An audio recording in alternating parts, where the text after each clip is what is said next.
Financial Statements, 재무제표. 그 재무제표를 통해서 여러분들이 본질적으로 파악해야 되는 것은 뭐냐? 현금 흐름이죠. 회사가 돈을 얼마나 잘 벌고 있느냐. 현금의 흐름. 현금 흐름이 있으면 자동적으로 세금이 생기고요. 세금을 어떻게 줄일까 역시, 혹은 세금의 혜택, 여러 가지 혜택을 누려볼까 하는 것 역시 기업의 중요한 목적 중 하나다라고 생각하시면 될 것 같습니다. 그래서 이번 장 제목은 재무제표, 세금, 그리고 현금 흐름, 이렇게 이해하시면 될 것 같아요. 작년에 조금 배우셨을 거예요. 재무회계 기초라는 과목에서 아마 배웠을 거예요. 재무제표를 이해하는 게 가장 중요한 관건이니까 배웠을 거지만 다시 한번 복습한다는 마음에서 보겠습니다. 이번 장 중요한 목적 뭐냐? 북 밸류, 마켓 밸류, 이 두 차이가 뭐냐? 장부 가치와 시장 가치의 차이가 도대체 뭘까? 그런 용어들을 많이 쓰는데 장부 가치와 시장 가치의 차이가 뭘까? 그다음 회계학상 죄송합니다. 수익과 현금 흐름의 차이는 또 뭐냐? 그다음에 평균적인 세율과 한계세율, 마지막은 뭐 경제학과니까 다 아실 거예요. 한계세율의 차이는 뭘까? 그다음에 가장 결정적으로 회사의 현금 흐름이 무엇이고, 현금 흐름이 장부를 봤을 때 여러분이 어떻게 알 수 있느냐, 뭐 이런 겁니다. 간단히 회사를 생각해 볼게요.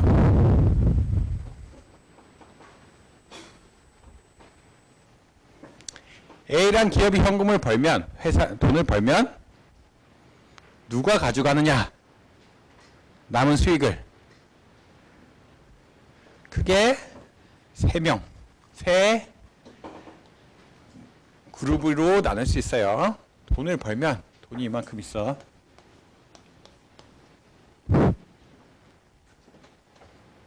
누가 돈? 기업이.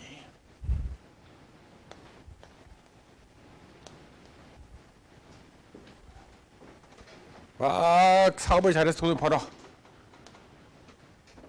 그럼 누가 가져가? 첫 번째, 채권자.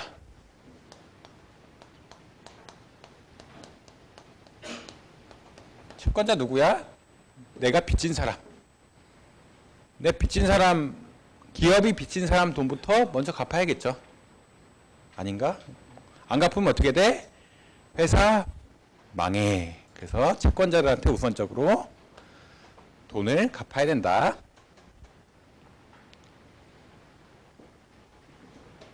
그 다음 누가 나와? 채권자 비슷한 사람 한 명 또 나와.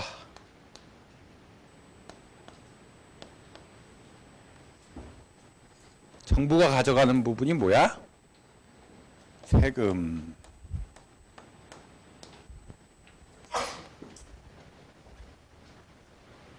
마지막 누가 가져? 주주.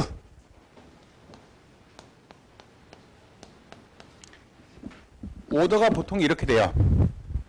줄 거 먼저 줘야 돼.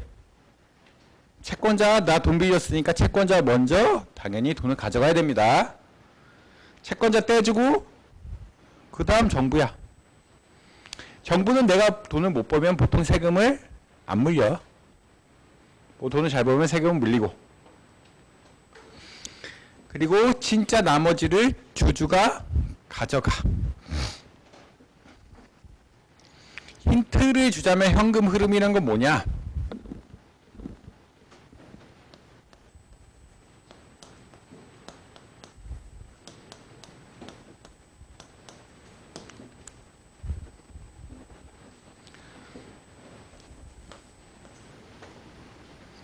채권자가 1번, 정부가 2번, 주주가 3번이라면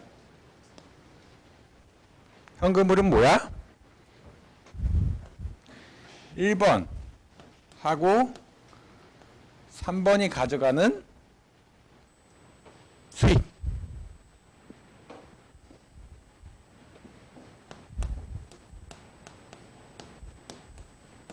간단히 얘기하면 이런 거예요. 내가 기업으로, 아니, 뭐, 내 기업, 아니, 어떤 기업이 있으면 기업에서 돈을 줘야 될 사람들은 3명이야. 기본적으로 이익이 나면은. 이익이 나면 첫 번째로 줘야 될 사람은 채권자. 두 번째로 줘야 될 사람은 정부. 세 번째로 줘야 될 사람은 주주. 근데 현금 흐름이란 건 뭐냐? 매년 돈을 버는데 채권자하고 주주한테 가는 돈의 합.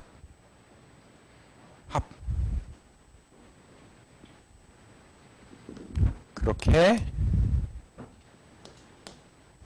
생각하시면 될 것 같아요. 나중에 순이익이란 것도 배워요. 순이익이 뭐야?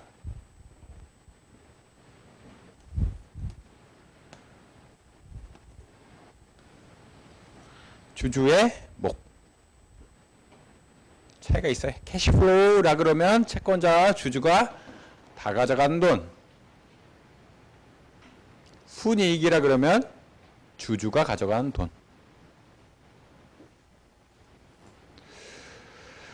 왜 현금 흐름 할 때 정부는 빼고 생각할까요? 뭐 여러 가지 의견이 있겠지만 회사가 기본적으로 구성되어 있는 것을 생각하면 돼요. 다시 말해서 장부가 어떻게 구성되어 있는지 생각하면 왜 현금 흐름이 1 더하기 3으로 흘러가는 돈이 되는지 간단히 알 수 있을 거예요. 그게 장부를 배우는 목적이기도 하고요. 그래서 우리는 대차대조표, 밸런스시트라 그러죠. 인컴 스테이트먼트 뭐야? 손익계산서. 손익계산서. 다음 세금, 현금 흐름. 뭐 이렇게 배울 거다 라고 보시면 될 것 같아요.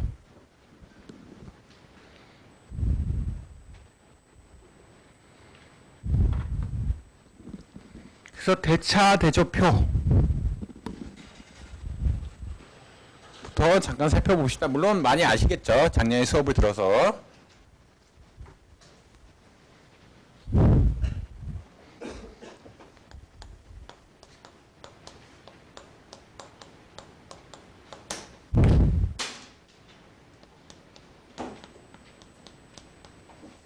대는 뭐야? 대변할 때 대변, 대. 차는 뭐야? 차변할 때 차. 대변하고 차변을 비교한다는 의미에서 대차대조표예요. 그래서 장부의 대변은 뭐냐? 자산. 회사의 자산이 얼마나 있는지. 자산은 어떤 자산이 있을까? 유동. 고정이라 부르는 거 혹은 비유동. 뭐 이렇게 여러 개 부르기도 하죠. 자산 두 개야. 유동. 유동 뭐야? 쉽게 현금으로 바꿀 수 있는 거. 고정. 쉽게 현금으로 못 바꾸는 거. 쉽게 현금으로 바꿀 수 있는 회사 가지고 있는 건 뭘까? 기업이 장부상에 은행에 가지고 있는 현금. 기업이 다른 기업으로부터 받을 어음. 그리고 기업이 물건을 팔 재고. 유동자산은 크게 세 가지예요.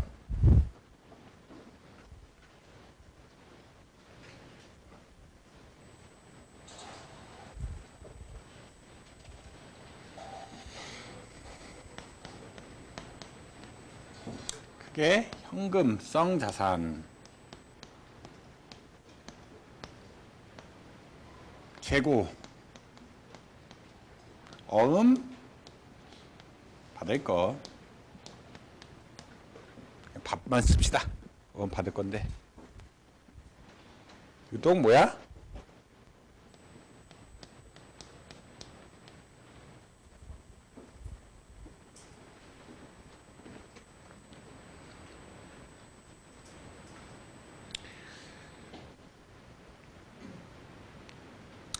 그 다음에 차변은 뭐야?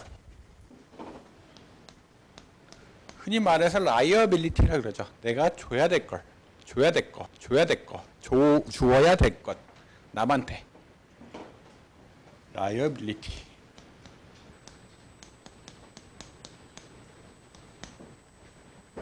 차, 남한테 줘야 될 걸, 것. 남한테 줘야 될 거, 기본적으로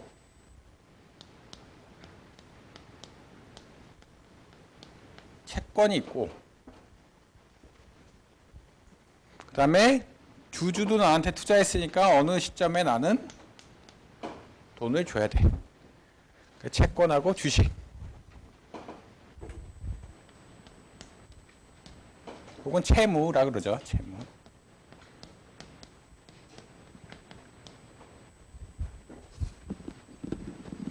채무의 종류가 뭐가 있을까?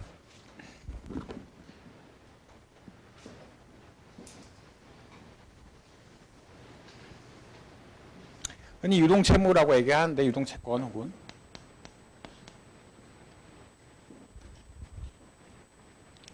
내가 1년짜리로 줘야 될 돈들이 있을 거야.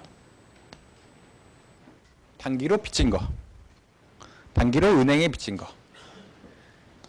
단기.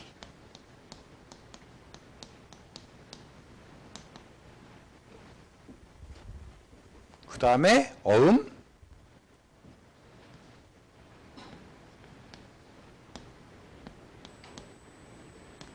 줄 것.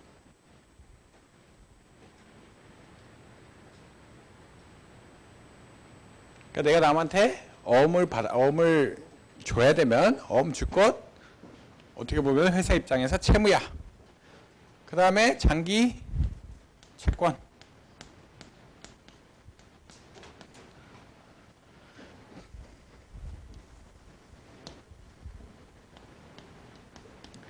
이런 것들이 큰 의미에서 채무야, 채무. 나머지가 주식.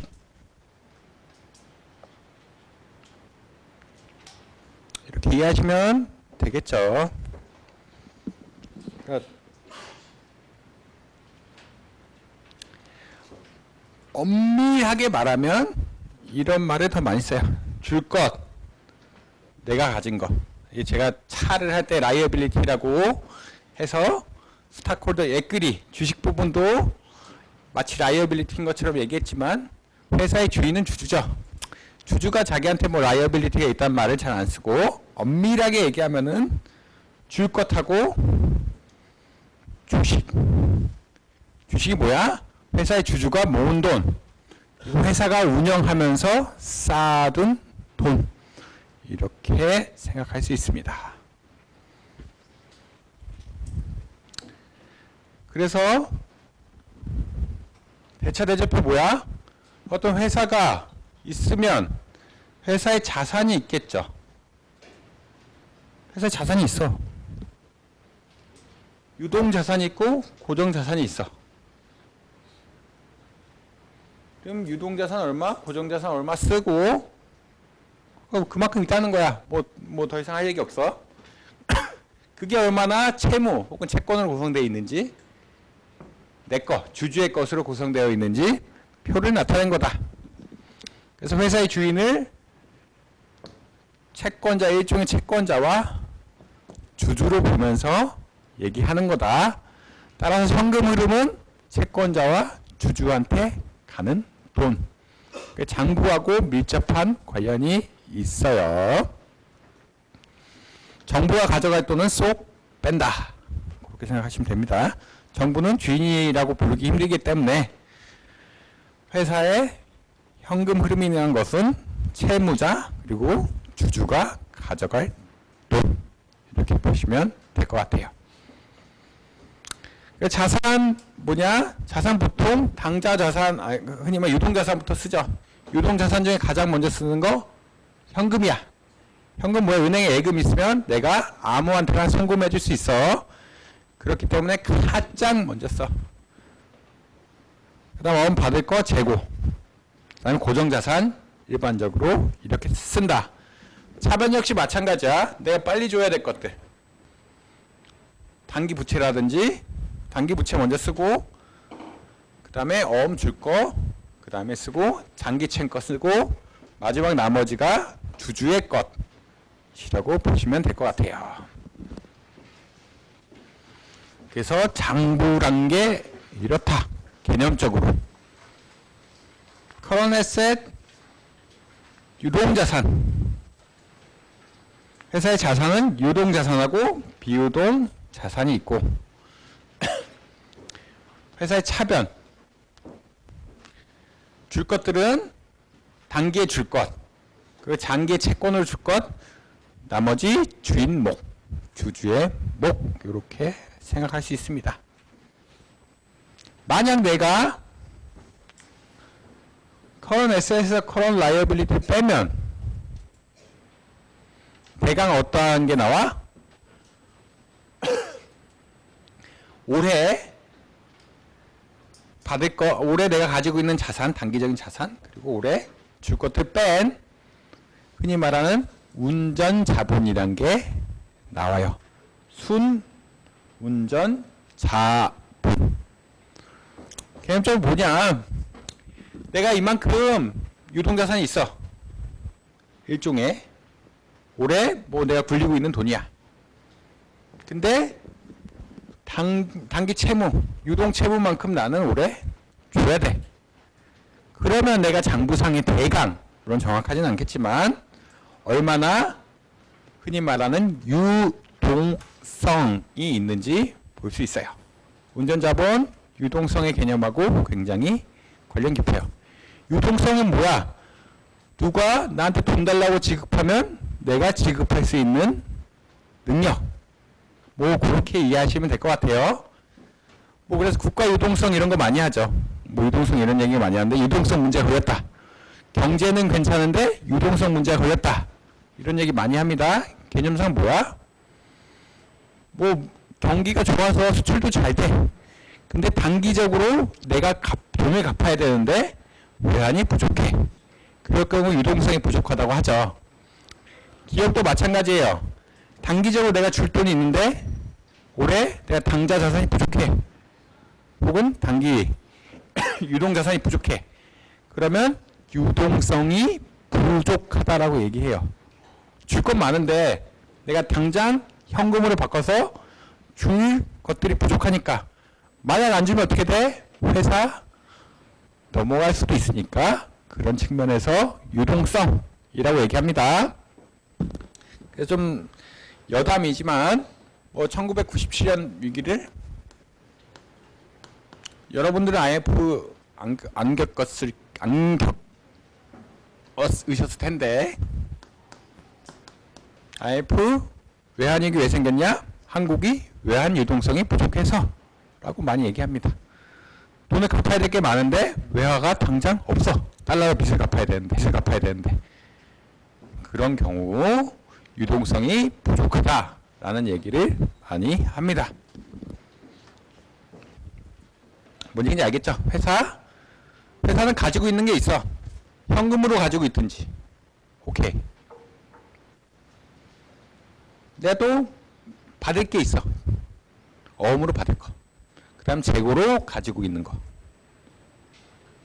그 다음에 기계, 공장, 부동산 등등등. 특허권, 내가 팔 수 없다고 말하기 힘들지만 고정적으로 내가 가진 게 있고 단기적으로 줘야 될 내 채무들이 있고 그 다음에 단기적으로 줘야 될 어음들이 있어. 그 다음에 장기적으로 줘야 될 채무들이 있고 나머지가 주주 거. 이렇게 생각하시면 될 것 같아요.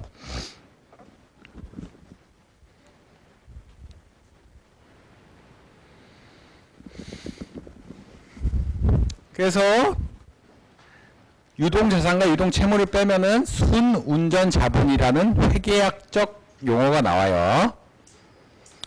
그래서 한 12개월 동안, 앞으로 1년 동안 내가 받을 돈, 유동성이 많으면 뭐보다? 줄 것보다 많으면 순운전자본이 양이다라고 얘기해요. 그리고 이것들은 보통 건강한, 뭐 재무적으로 건강하겠죠. 재무적으로 건강한 회사들에 대해서는 양이야.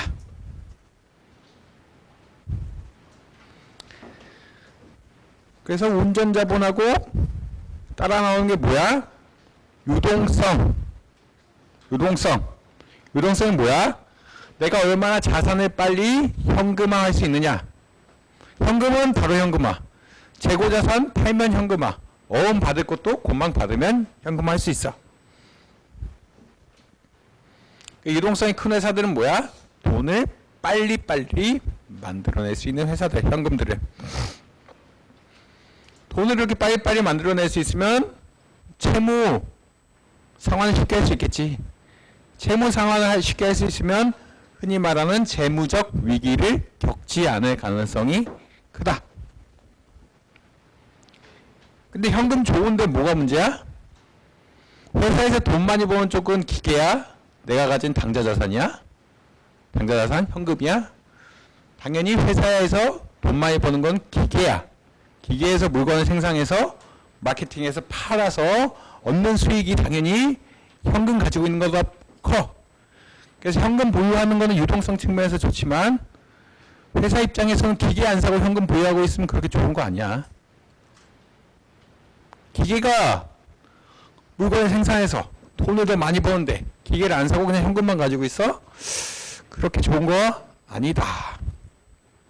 그래서 유동자산과 비유동자산 간에 어떤 균형을 맞추는 게 좋아. 무슨 얘기인지 아시겠죠? 현금 좋아. 근데 회사가 돈 버는 건 현금 때문에 벌어? 아니야. 기본적으로 기계 팔고 물건 팔고 그렇게 해야 돈을 버는 거야. 그런 것들은 주로 어디서 나와? 고정자산. 내가 가진 공장, 내가 가진 특허권들 뭐 이런 것에서 나와. 그렇기 때문에 현금을 많이 가지는 게 꼭 좋다고 할 수는 없다. 수익이 낮기 때문에. 수익이 낮다는 건 뭐야? 주주한테 수익이 낮다는 얘기야. 주주가 현금 자산을 좀 쪼개서 배당, 나중에 배당 얘기하겠지만 배당을 받으면 더 좋을 수가 있어.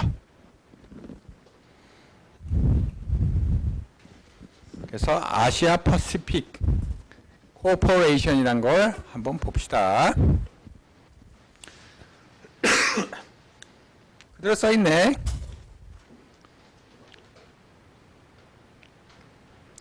유동자산 유동자산 현금 어음 받을 것 어음 받 그 다음에 재고 고정자산 뭐 간단히 기계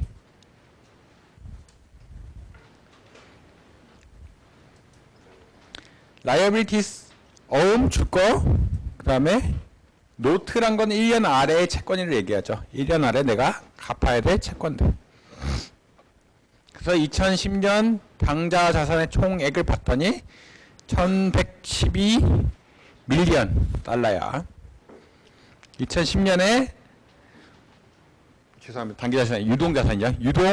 유동자산 유동 채무의 총액을 봤더니 428 밀리언이야. 그 다음에 고정자산 있고 내가 장기로 빌린 돈들이 있어.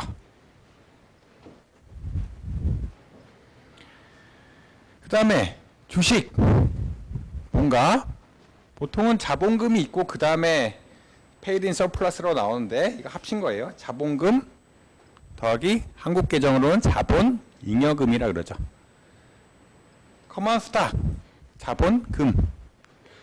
왜 자본금일까? 주식회사 처음 만들 때 어떻게 해? 주식을 팔아서 자본금을 만들어. 돈을 만들어. 그래서 자본금. 주식이지만 일반 주라고 써있지만 자본금이에요. 그 다음에 보통 주식을 어떻게 팔아? 액면가 이상으로 팔아. 그거를 뭐라 그래? 자본 잉여금. 합친 게 600. 이거. 리테인드 어닝스 뭐야?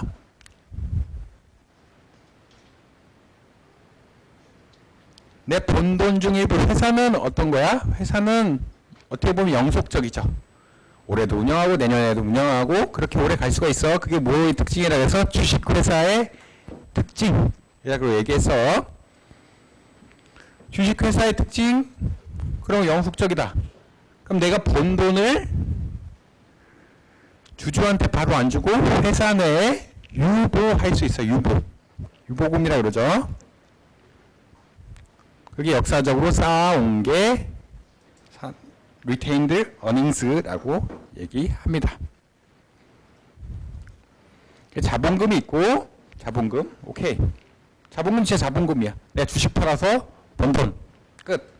자본금, 자본잉여금 비슷한 개념이에요. 단지 액면가액으로 판 거를 자본금이라 하고, 액면가액 이상으로 판 거를 자본잉여금이라고 하지만, 뭐, 내가 주식 팔아서 돈 벌었다는 데는 전혀 차이가 없어. 근데 회사는 영속적이죠. 영속적이란 건 뭐야? 운영하면서 계속 돈을 벌어. 그걸 배당 안 주고 축적한 게 있어. 그걸 retained earnings라고 얘기합니다. 그래서 주주의 돈은 얼마냐? 이 정도. 합치면 양변이 같다. 자산의 합.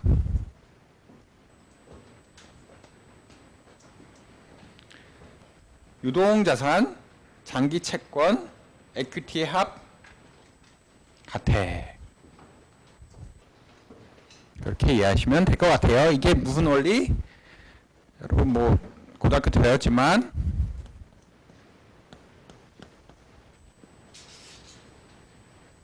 다 지우고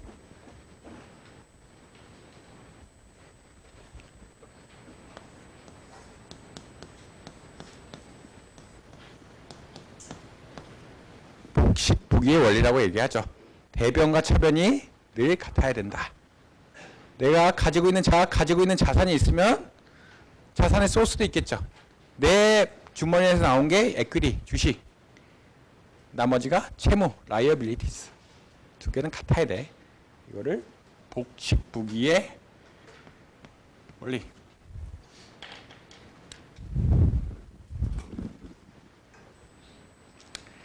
장부 보면은 대체대조표 보면은 뭐 나쁘지 않아. 회사에 대한 정보를 얻을 수 있어. 어떤 정보? 회사가 뭐 고정자산이 얼마나 되는지, 그리고 유동성이 얼마나 되는지, 뭐 이런 것들, 채무가 얼마나 많은지, 이런 것들에 대한 정보는 얻을 수 있겠죠. 그 정도야. 딱 보면 뭐야? 얼마나 유동성이 많은지, 이 차이를 통해서, 그 다음에 장기적으로 갚아야 될 돈이 많은지, 그리고 내 자산이 많은지, 이런 거는 알 수 있어.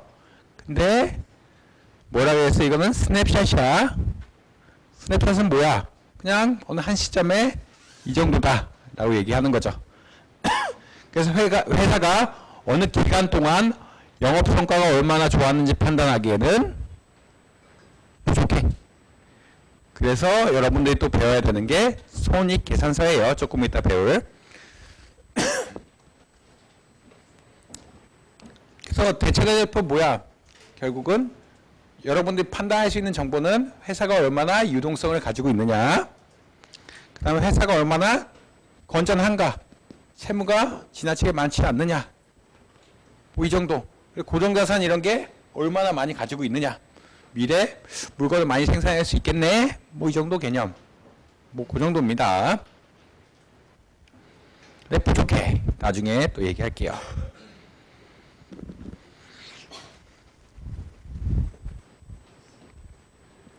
그 다음에 장부가치란 말이 나오네. 이제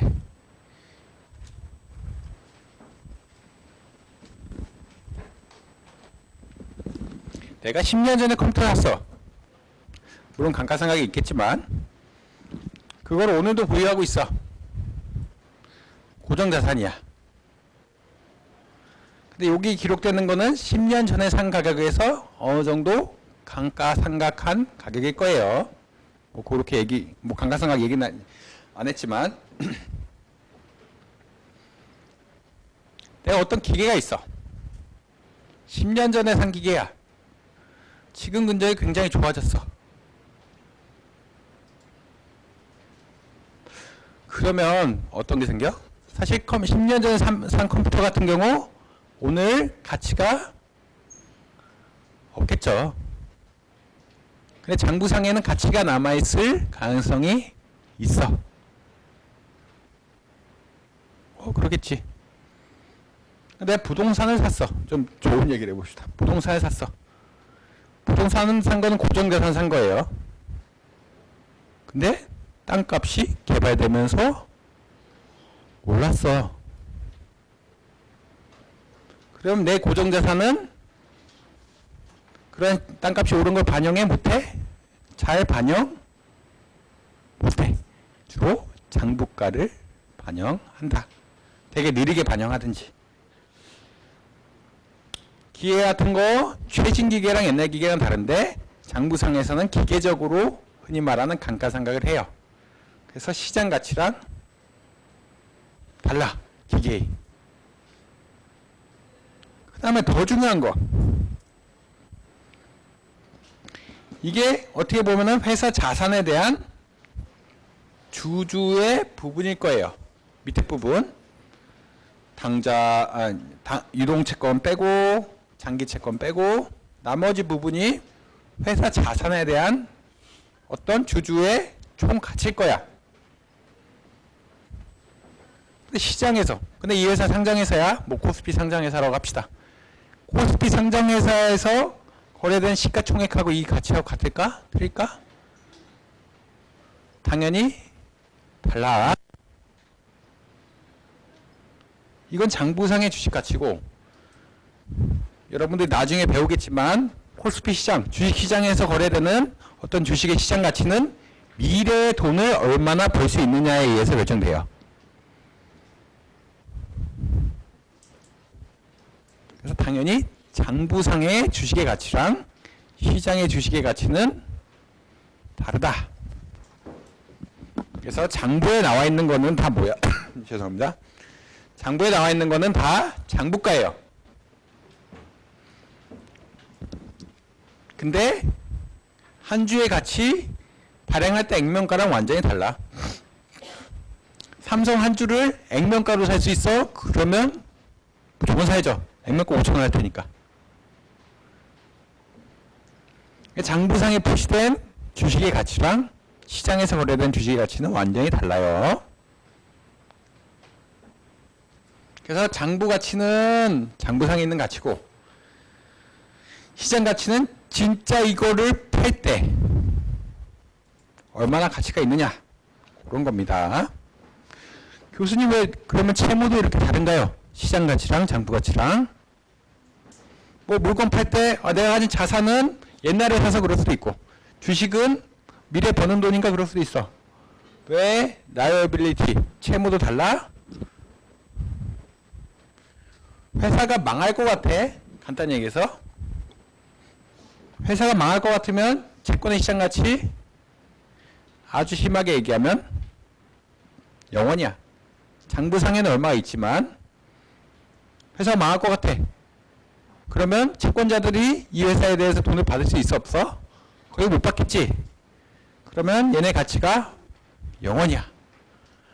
그래서 주식, 채권, 자산 모두 시장 가치랑 장부상의 가치랑은 달라. 다르다.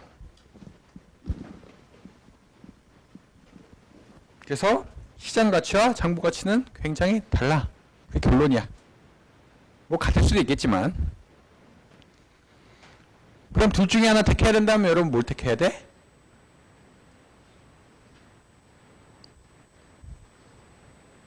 둘 중에 하나 택해야 된다면 시장 가치지. 거래되는 가치를 택해야 돼. 간단히 얘기해서 아까 채권 가치가 뭐 100원이야, 장부상에는. 근데 회사가 망할 것 같으면 0원이야. 시장 가치는 0원, 장부상 가치는 100원. 그러면 어떤 사람이 와서 이 채권 장부상 가치가 100원이니까 여러분 사세요. 그럼 사면 돼, 안 돼? 안 되지. 시장 가치가 0원이니까. 그러니까 죄송합니다. 이 채권 장부상의 가치가 100원이니까 뭐 할인해서 50원에 줄게. 그래도 사면 안 돼. 시장 가치가 0원이니까. 0원에 근접한다면. 그래서 모든 기준은 시장 가치인데 시장 가치를 다 판단하기 힘드니까 장부 가치를 이용하는 거예요. 원래는 모든 기준은 다 시장 가치를 통해서 결정돼야 한다. 라고 보시면 될 것 같아요. 근데 언제나 시장 가치를 평가하고 있어. 10년 전의 컴퓨터 가치, 5년 전에 산 컴퓨터의 가치, 그거를 어떻게 내가 잘할 수 있어. 그냥 비용이 너무 많이 드니까 그냥 적당히 퉁치고 통으로 계산하죠. 그렇다 정도 알아두시면 될 것 같아요. 그래서 배웠어. 시장 가치랑 장부 가치랑 다르다. 가장 크게 다른 거는 얘기했지만 장부상 주식의 가치와 시장 주식의 가치. 얘는 정말 쉽게 알 수 있어. 어떤 상정회사라면.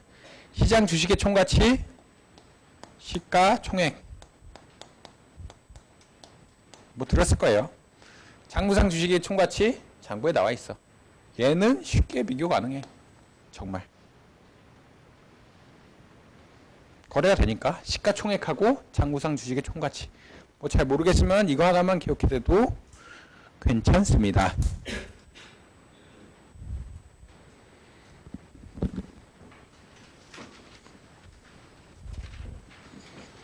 그래서 어떤 회사의 시장 가치와 장부 가치가 그냥 많이 다를 수 있다. 시장 가치는 순운전자본의 시장 가치는 400불인데 시장에선 600불일 수도 있고.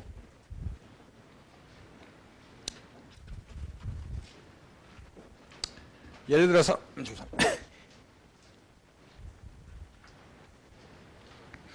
순고정자산의 시장 가치는 이만큼인데 다를 수도 있고, 롱턴 댓의 시장 가치와 장부 가치는 같지만 주식의 시장 가치 계산해 봤더니 장부상이 600원인데 거래소 가서 시가총액 쳐봤어. 그럼 1100원이야. 그럴 수 있어요. 그럴 가능성이 충분하다.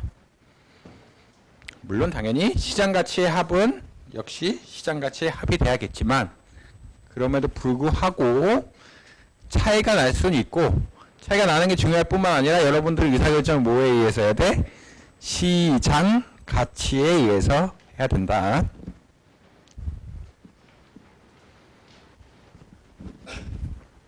아까 그 얘기야.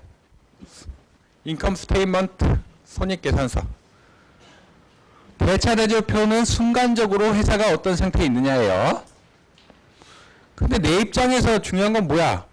회사가 작년에 돈을 얼만큼 벌고, 올해 돈을 얼만큼 벌고, 내년에 돈을 얼만큼 벌고, 혹은 5년 전에 돈을 얼만큼 벌고, 그 추세가 어떻게 되니까 내가 만약 이 주식을 산다면 배당이 얼마나 될 거고, 뭐 그렇게 예측할 수 있어. 비디오라 그러는데 뭐 보통 1년이죠. 1년 아니면 분기인데 1년 동안 회사가 어떻게 운영되는지 보여준다. 손익 뭐야?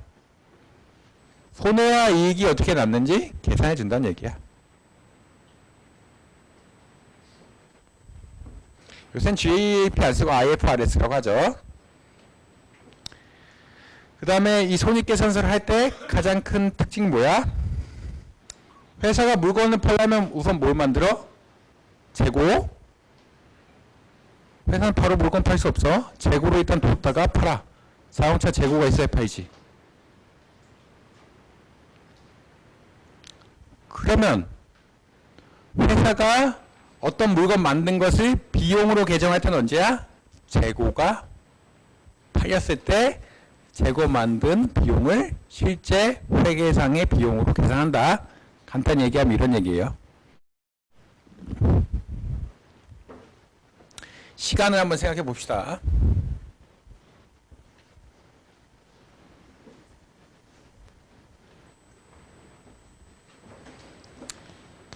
여러분들 흔히 생각할 수 있는 회사의 비용 뭐야?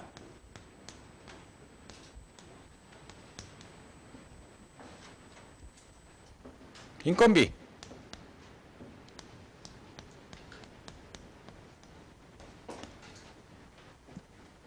그 다음에 자재비.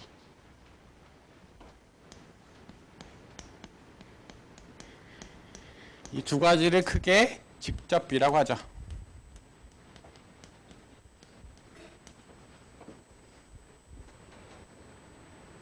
나머지 뭐야? 마케팅 비용 이런 거 되겠지. 운송비, 마케팅 뭐 이런 거.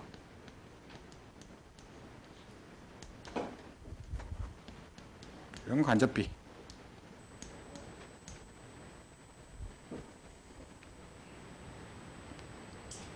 그래서 매출에서 직접비, 간접비 빼면은 영업이익이 나와. 기본적으로는. 내가 물건 판 거, 얻는 거, 매출.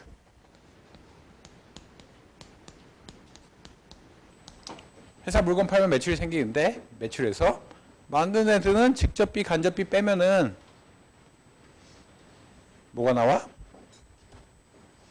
흔히 말하는 영업이익. 우리의 현금 흐름과 굉장히 유사한 것들이 나와요. 현금 흐름 개념과.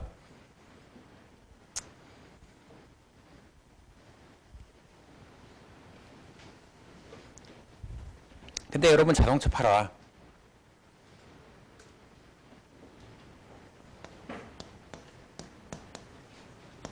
그럼 자동차 팔면 바로 공장에서 나가? 아니야. 일단 재고로 있어.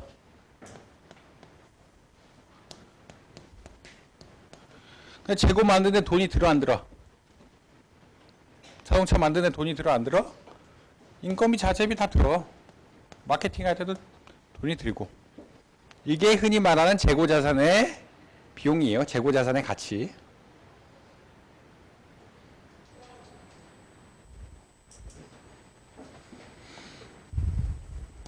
근데 이제 팔려. 그럼 매출이 생기겠지.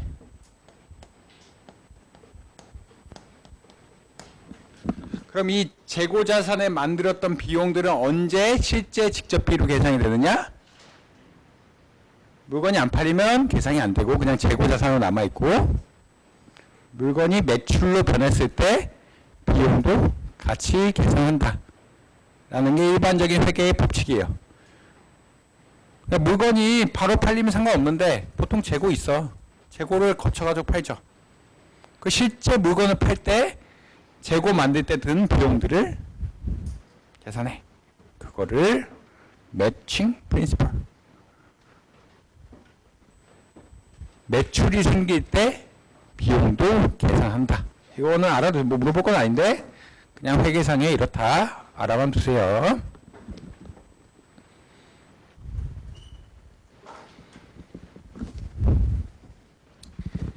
그래서 매출 오케이. 이 항목 주로 직접비라고 해요. Cost of Goods Sold라 그런 거는 직접비 항목이에요. 감가상각.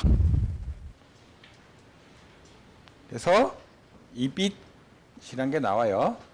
감가상각 안 하면 우리가 쓰는 EBIT다라 그러죠. Earnings before interest and taxes, interest, taxes and depreciation and amortization 해가지고 넷세이즈에서 비용 빼면은 EBIT다라 그래요. 뭐 알아두면 좋은 거니까. 네, 매출액에서 비용 빼고 감가상각도 나한테 비용이지. 왜냐하면 기계가 그만큼 손해가 났으니까. 그럼 뭐가 나와?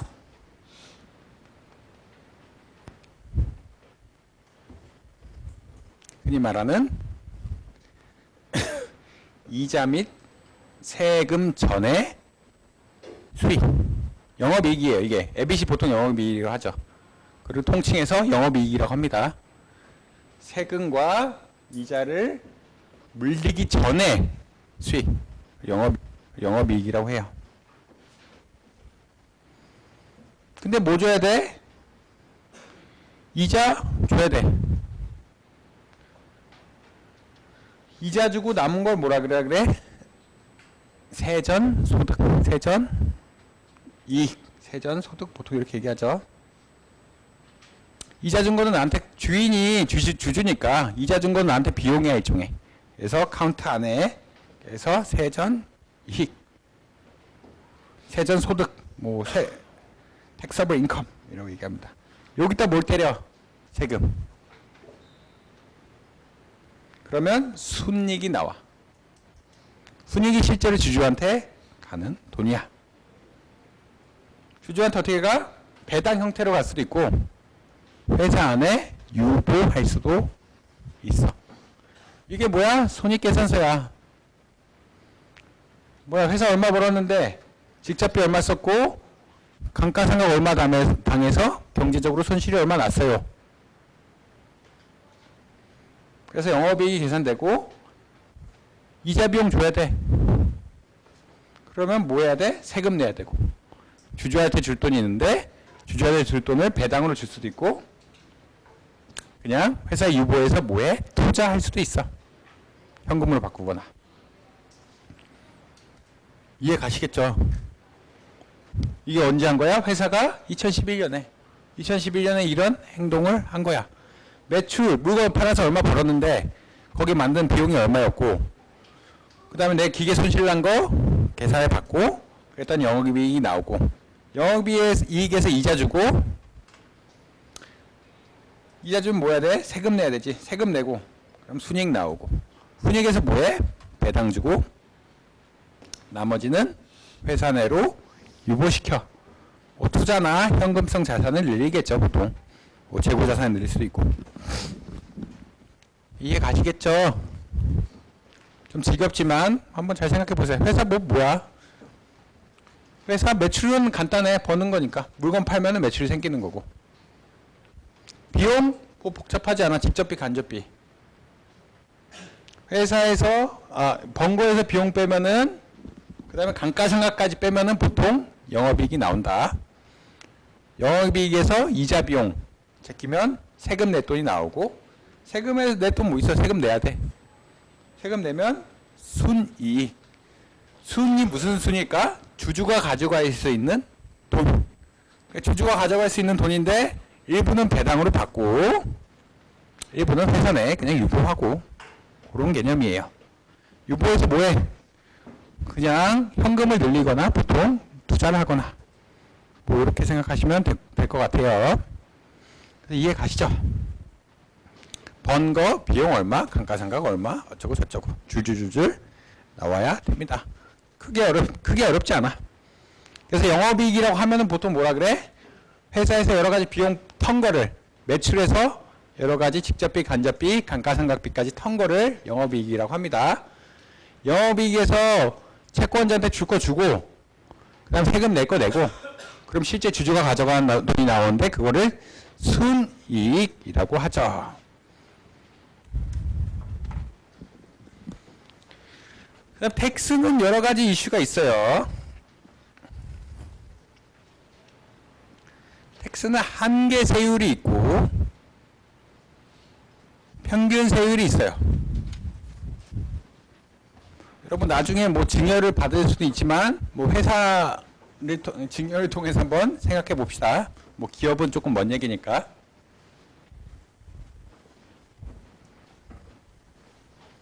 여러분 아버지가 운 좋게도 굉장히 부자야. 30억 부자다. 그래서 공부하라고 30억 줄라 그래. 여러분한테. 그러면은 여러분은 자식들이기 때문에 처음 5천만 원은 세금이 빵원이야.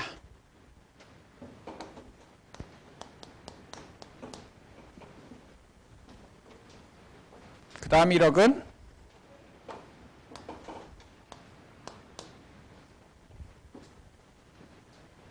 10%.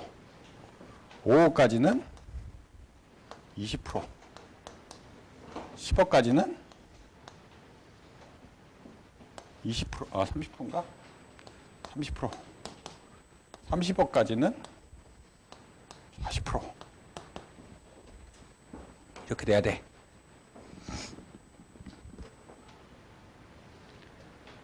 엄밀히 얘기해서 처음 5천만 원 빵원이고 얘는 계산 안 하고 그럼 여러분 증여액은 29억 5천만이 되는데 29억 5천만에 처음 1억에 대해서는 10억 1천만 원 내야 돼. 그 다음 1억부터 5억까지 4억이죠. 거기 20% 내야 돼. 8천만 원.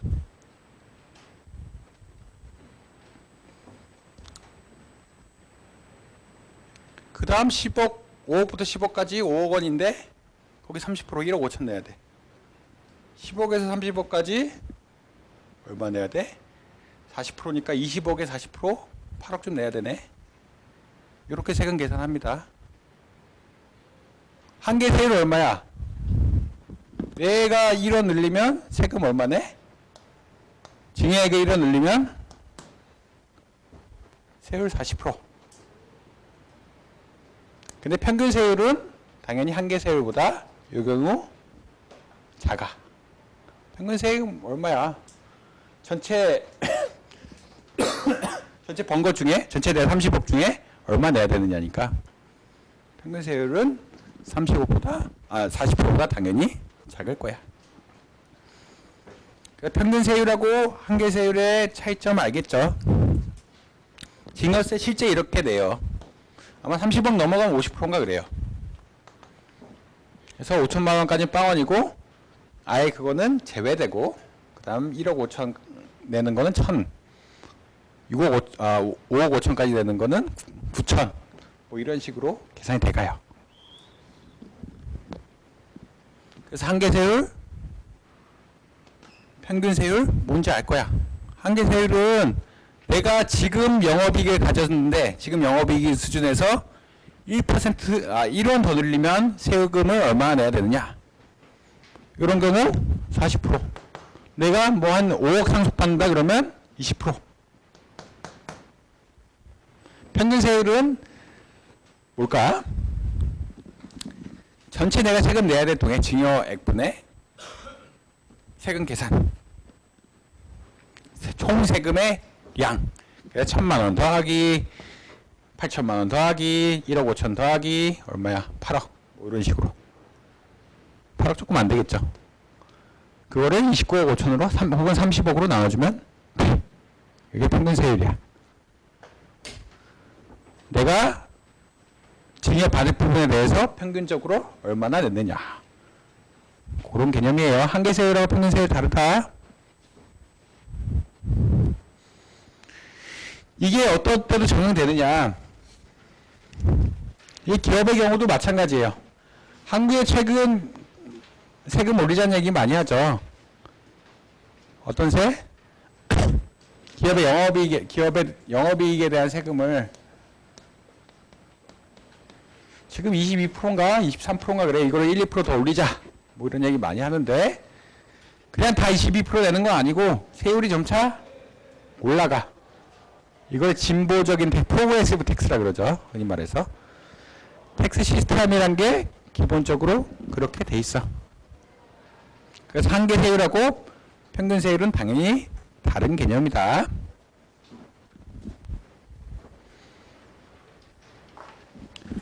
교수님, 실효세율은 뭔가요?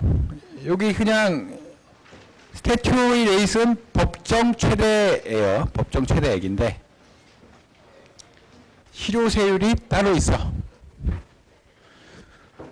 회사에서 R&D 투자 같은 거 하면은 정부가 어떻게 해줘? 세금을 깎아줘.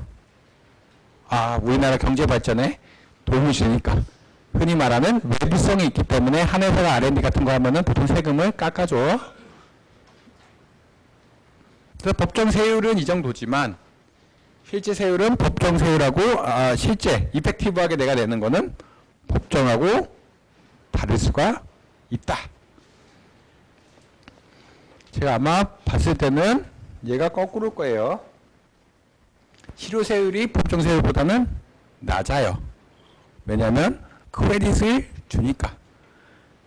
어떤 기업이 R&D 투자 열심히 해? 그러면 이 R&D를 위해서 R&D를 인해서 다른 기업들도 이득을 볼 거야. 그런 걸 감안해서 내가 세금 좀 깎아줄게. 그래서 스태튜토리랑 이펙티브가 있는데 지금 다르겠죠. 당연히 이쪽이 낮을 거예요. 일반적으로. 그렇게 차이가 난다. 그래서 어떤 기업의 텍스 라이어빌리티, 텍서블 인컴이에요. 오케이. 텍서블 인컴에서 텍스 내면은 텍서블 인컴분의 전체 텍스량 결정하면은 그게 에버리지 텍스 레이시고, 그다음 한계 세금은 아까 증여세 얘기처럼 다르다. 내가 실제로 내야 되는, 내가 1년을 더 벌었을 때 실제 내야 되는 돈은 다르다. 죄송합니다. 만약 어떤 프로젝트를 해서 여러분 텍서블 인컴이 일부 늘어난다. 그러면 여러분 어떤 세율 적용해야 돼? 마지널.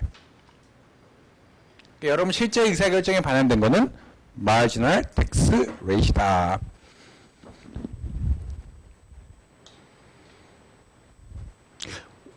오, 잠깐만 할게요. 캐시플로우 설명만 하고 간단히 멈추도록 할게요. 계속 파이낸셜 매니저라는 얘기 많이 하죠. 파이낸셜 매니저가 여러분들이 이 과목을 통해서 어떻게 행동하는지 배워야 될 것 같은데,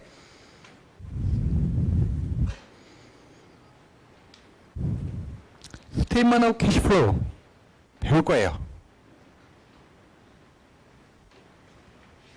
정보가 좀 달라. 그럼 캐시플로우가 뭐냐? 현금 흐름표, 현금 흐름이라는 게 도대체 뭐냐? 이게 어떻게 형성이 되고 이게 어떻게 다른 사람들한테 가게 되느냐? 이게 굉장히 기업의 의사결정에서 중요할 것 같다. 설레발은 아니고 중요한 말, 거짓말인, 진실된 말이니까 설레발은 아니겠죠. 현금 흐름의 개념이 이렇게 중요하다라고 얘기하고 있어요. 뭐 넘어갑시다. 그래서 캐시플로우 from asset 뭐야? 내가 어떤 자산으로부터 현금 흐름을 얼마나 만들어낼 수 있냐? 현금 흐름은 뭐야? 결국은 creditors, 내 빚진 사람한테 가는 돈하고 주주한테 가는 돈의 합을 현금 흐름, 아까 1 더하기 3이라고 그랬어요.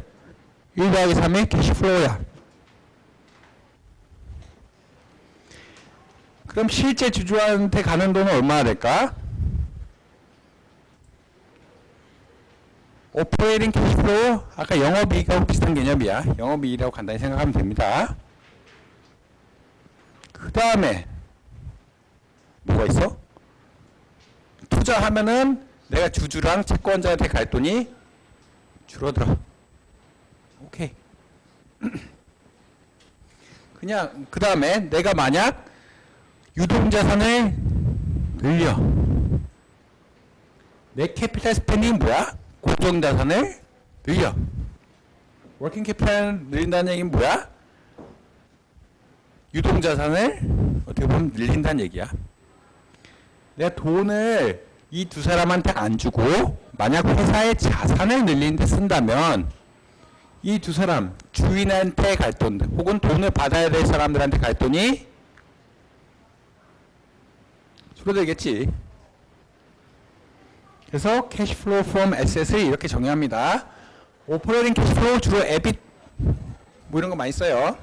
그 다음에 에빗의 세금을 뺀다든지 뭐 이런 거 많이 쓰는데, 오퍼레이팅 캐시플로우, 그 다음 투자한 거, 그 다음 어떻게 말하자면 유동자산 늘린 거, 순유동자산을 늘린 거, 이렇게 보시면 되죠. 올해는 순운전자본인데 순운전자본이 어떻게 돼 있어?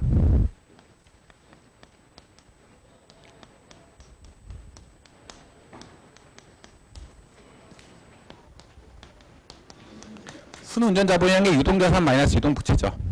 그러니까 내가 어떻게 보면 순유동자산을 늘린 거, 순고정자산을 늘린 거. 이건 뭐야? 내 입장에서는 줄 돈을 안 주고 뭘 더 산 거야. 그래서 회사를 키운 거지. 그래서 캐시플로우 from asset을 이렇게 정의한다 라고까지 이해하시면 될 것 같아요. 현금 흐름 뭐야? 결국 여기 요약하고 끝날 텐데, 채권자한테 준 돈, 그 다음에 주주한테 줄 돈, 그 해. 근데 그 해 현금 흐름 어떻게 돼? 내가 번 돈에서 고정자산 늘린 거, 유동자산 늘린 거 빼줘. 그렇게 이해하면 되겠죠. 그럼 오늘 수업은 여기까지 마치고, 수강인원 증원 신청서 여기 있으니까 빨리 와서 쓰세요. 메일 받으신 분은. 수고하셨습니다.